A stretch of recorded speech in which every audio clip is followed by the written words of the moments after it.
Assembly ఎన్నికల్లో ఓడిపోయినప్పటికీ లోక్సభ ఎన్నికల్లో తమ సత్తా చాటాలని బీఆర్ఎస్ పట్టుదలతో ఉంది. లోక్సభ ఎన్నికల కోసం ఇప్పటి నుంచే సిద్ధమవుతోంది. ఆ party working president KTR party నేతలతో రోజుకొక లోక్సభ నియోజకవర్గ సన్నాహక సమావేశం నిర్వహిస్తున్నారు. తాజాగా వరంగల్ లోక్సభ నియోజకవర్గ సమీక్షా సమావేశం జరిగింది. ఇది లోక్సభ స్థానానికి సంబంధించిన 8వ సన్నాహక సమావేశం. ఈ సమావేశంలో మాట్లాడిన కేటీఆర్ ఇలాంటి సమావేశాలు ఎప్పటికప్పుడు నిర్వహించుకొని పార్టీని బలోపేతం చేసే దిశగా ముందుకు పోతామన్నారు.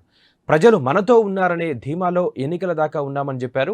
పరిపాలనపై పూర్తి దృష్టి కేంద్రీకరించి పార్టీకి కొంత తక్కువ సమయాన్ని కేటాయించామన్నారు. నిత్యం అందుబాటులో ఉన్న ప్రజలు ఓడించారని, లోపాలను సమీక్షించుకుంటున్నామని కేటీఆర్ చెప్పారు.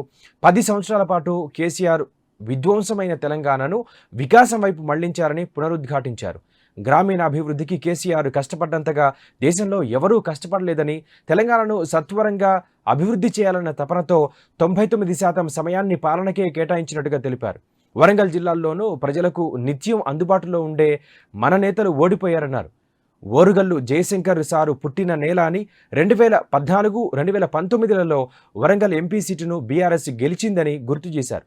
ఈసారి కూడా వరంగల్లో గులాబీ జెండా ఎగురవేయాలని నేతలకు పిలుపునిచ్చారు.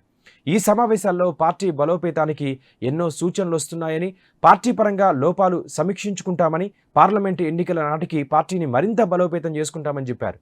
కార్యకర్తల్లో ఉత్సాహం యథావిధిగా ఉంది. అసెంబ్లీ ఎన్నికల ఫలితాలను పక్కన పెట్టి పార్లమెంటు ఎన్నికలపై దృష్టి పెట్టి విజయం దిశగా పనిచేద్దామన్నారు.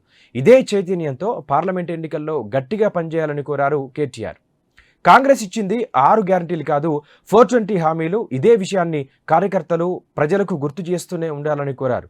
కాంగ్రెస్ ప్రభుత్వానికి 100 రోజుల సమయం ఇద్దామనుకున్నాం, కానీ గవర్నర్ ప్రసంగం, శ్వేతపత్రాలతో బీఆర్ఎస్ను, గత సీఎం కేసీఆర్ ప్రభుత్వాన్ని నిందించే ప్రయత్నం కాంగ్రెస్ పార్టీయే మొదలుపెట్టిందని చెప్పారు.